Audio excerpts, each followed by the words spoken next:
This is a continuing discussion about sample sizes, probability distributions, and I'm going to introduce spatial coverage.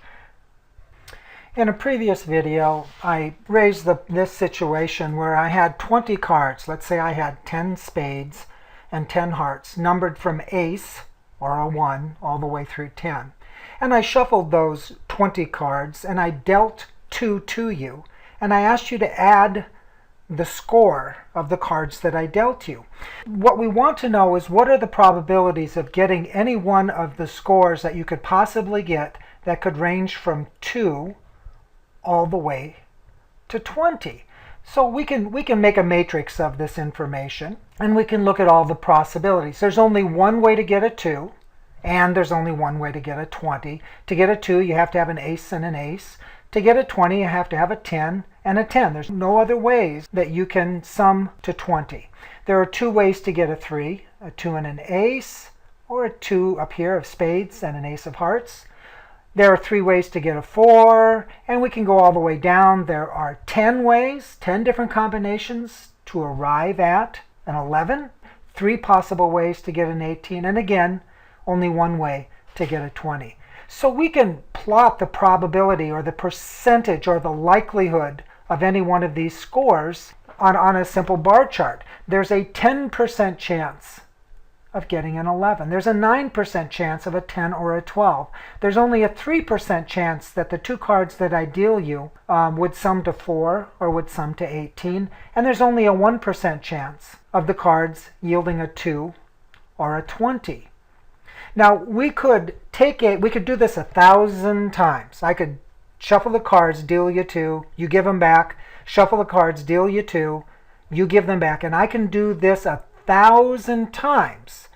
And in that 1,000 times, I won't quite get this perfect distribution. What I'll get is something that's kind of like this distribution. So let's see what happens when I do it. Here's the first time I did it 1,000 times. And you can see I ended up with more 11s, more 14s and 15s and 18s, and fewer 3s and fewer 10s. So let's recalculate again. We're going to do this again. We're pretending like I'm doing it again 1,000 more times. It's another sample. And you can see the distribution changes, and it moves. And I did it again. Well, imagine that this is a survey of the United States population, and it's being done on a weekly basis to track some characteristic. Well, every time they draw this sample, they get a little bit different results. They get a little bit different of a distribution of respondents, assuming all of the categories 2 through 20 were meaningful respondents. In this case, they got no 20s in their survey or in their sample. And we can do it again. It's a little bit closer, but you can see it's over and it's under, and we can do it again and again and again. And this is based on a sample of 1,000, which is a relatively large sample. No matter what, even though it's very close in some categories, it has some errors in some other categories. So no matter what, you do this over and over and over again, you're always going to get slightly different distributions that do or do not well describe the population that you're trying to study. As we discussed previously, a population is anything that you want to study. It could be people, it could be cattle, it could be trees, it could be birds. And then we have to sample that population, and by sampling, and sampling properly, and sampling using credible random procedures, what we do is we make it so that every element of that population to be studied has an equal chance of being selected for our study. Now, if the sample size is too small, it may not, as I've just demonstrated, capture the population appropriately. If the sample size is too large, it's expensive and inefficient, and it wastes our time oftentimes to do the kind of research. And so, as we discussed before, the trick is balancing the risk of sampling error and all of the variability in your population that you care about against the information needs that you have. But we have another issue that we have to pay attention to, and that has to do with spatial coverage. And spatial coverage means I'm sampling the state of Iowa. And I have to make sure that my sample doesn't just represent the population, but it also represents the different spatial characteristics. If 60% of our population lives in metropolitan areas, but the metropolitan people are significantly different than, let's say, some of the non-metropolitan areas, we need to make sure that when we're sampling a state like Iowa, that we cover both our metropolitan and our non-metropolitan areas. So the spatial territory must be taken into consideration. And again, the size of the sample really matters. So in the upcoming example, I'm going to imagine the rectangle that I'm going to show you is the state of Iowa. And what we want to do is draw a sample such that that sample grabs people in a uniform way spatially. In this first example, I'm randomly selecting 100 spaces.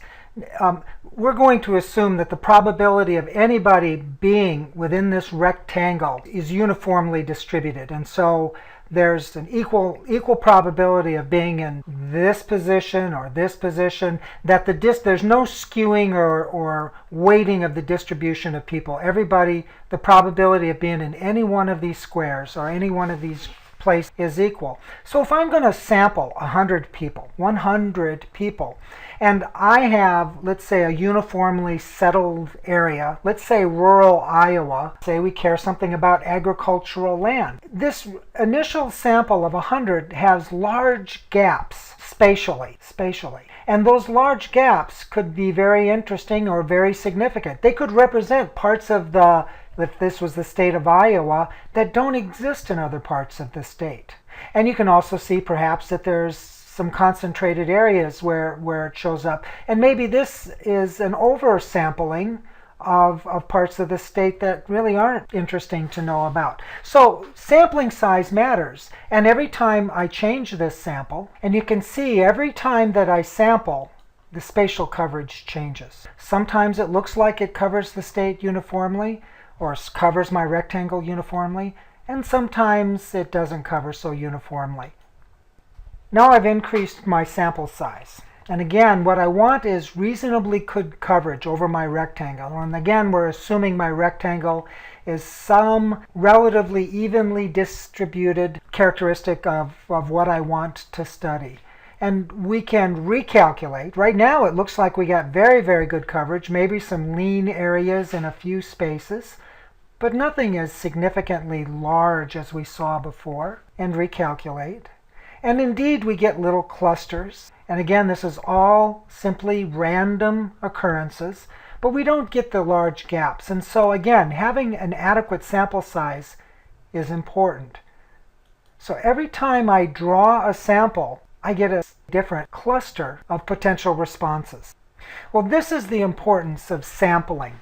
We have to take it on faith that our sample size is large enough, that the coverage is adequate enough, and that the procedures that we use to draw our population are reliable enough that with these 1,000 responses, however we've drawn this sample, we're going to adequately describe what it is we're trying to study.